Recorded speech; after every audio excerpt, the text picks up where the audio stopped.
देवी माँ रामचंडी आमर प्रत्यक्ष देवी एटिकी हजार हजार लोक नवेम्बर डिसेम्बर जनवरी पर्यंत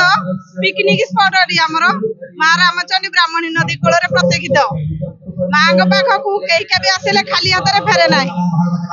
आमर अधिष्ठ देवी एटी मकर संक्रांति महा धूमधाम ने पालन करा जाए महायज्ञ भी पालन करा जाए लक्ष लक्ष लक्ष लक्ष भक्त एटी भिड़ समागम कहती एटी आमर जो रोग भी होता है एटी माँ गटे पुड़ा भोग देले रोग भी मुक्त रोगर मुक्त होता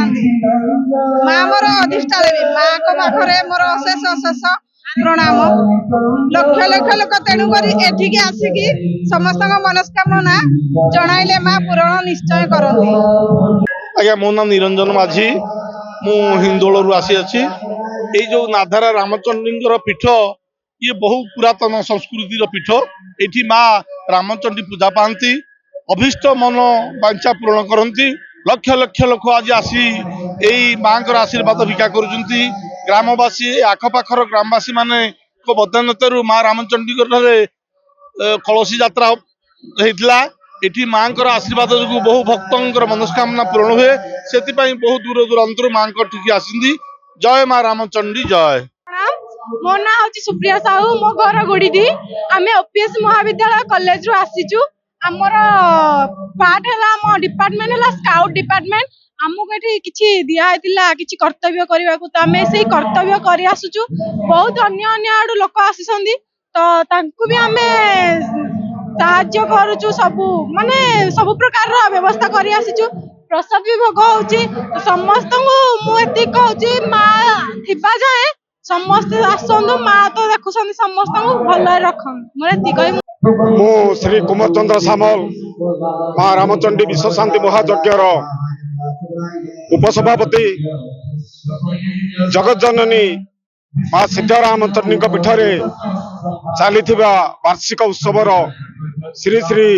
विश्व शांति महायज्ञ माँ रामचंडी कृपा जगन्नाथ आशीर्वाद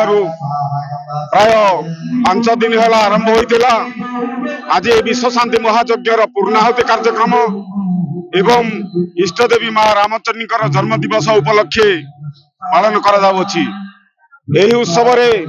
प्राय 5 दिन आगु ओडिशार विभिन्न दिगरू 3680 जन माँ माने निजर मानसिक कलश आनी ओडिशार गंगा बोलाउथिबा पुण्यतया ब्राह्मणी उठाई माँ पदार बिंदे समर्पण करिसेंती। आज हेउची महायज्ञर पूर्णाहुति दिवस एवं श्री श्री गोकर्णेश्वर महादेव पीठरे ओडिशार प्रसिद्ध यात्रा मकर संक्रांति यही माँ महायज्ञ उपलक्षे आज यही शक्तिपीठ लक्ष लक्ष भक्तर समागम होइछि एणु समस्त भक्त मान समस्त श्रद्धालु मान माँ रामचंडी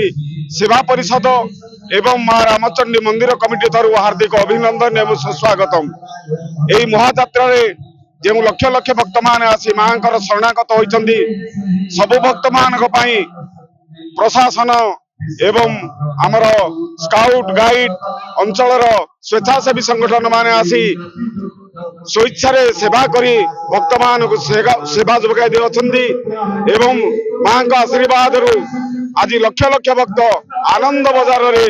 माँ महाप्रसाद सेवन जो मकर खेचुड़ी आनंदर सहित प्रसाद सेवन करी माँ शरणागत होई महायज्ञ दर्शन करी प्रभुंकर आशीर्वाद भिक्षा करुछंदी। मुझे मोर इष्ट देवी माँ रामचंडी पाखे प्रार्थना करी हे माँ जो भक्त मान आसी तोर ये महायात्रा आज निजक समर्पण करिसेंती सेही मानक अंतिम यात्रा तू पाखरे रही अंतिम यात्रा तू तो कोल को कोली नबू तो पाद तले एतिक प्रार्थना ईश्वर मंगल हो जगतर कल्याण हो जो जो भक्त माने यही पीठरे आज पाद दे मार शरणागत होती समस्त को माता कानीपंत तले घंट घोड़ाई रखू जय माँ रामचंडी जय माँ रामचंडी जय माँ रामचंडी। आज्ञा मो ना हूँ देवाशीष साहू मु ढेंकानाल जिलार ढेंकानाल पाखे मो टाउन पाखे घर ये 30 किलोमीटर आउ मुझे पूर्वर 2 थर आसी କିନ୍ତୁ ଏଇଟା ଫାର୍ଷ୍ଟ ଟାଇମ୍ ମକର ମେଳାକୁ ମୋର ଏଇଟା ସେକେଣ୍ଡ ଟାଇମ୍ ଆସିଛି। ଆଉ ଠାକୁରଙ୍କର କୃପା, ଏଇଟା ଆମର ମା ରାମଚଣ୍ଡୀ ଯିଏକି ଆରାଧ୍ୟ, ଏଠି ମଧ୍ୟ ତାଙ୍କର ଭୋଗ ଲାଗେ। ଆଉ ମକର ମେଳାରେ ପ୍ରବଳ ଭିଡ ହୁଏ। ଏଠି ମୁଁ ପରିବାର ସହ ଆସିଛୁ, ଆଉ ବାପା ମା ଆଉ ସ୍ତ୍ରୀ ଛୁଆ ସହିତ ମୁଁ ଆଜି ଆସିଛି। ଆଉ ମାନେ ଦର୍ଶନ ହେବାକୁ ବହୁତ ଭିଡ ଲାଗିଛି, ଆଉ ଦେଖି ବହୁତ ଖୁସି ଲାଗୁଛି। ମାଙ୍କ କୃପା, ଜୟ ମା ରାମଚଣ୍ଡୀ।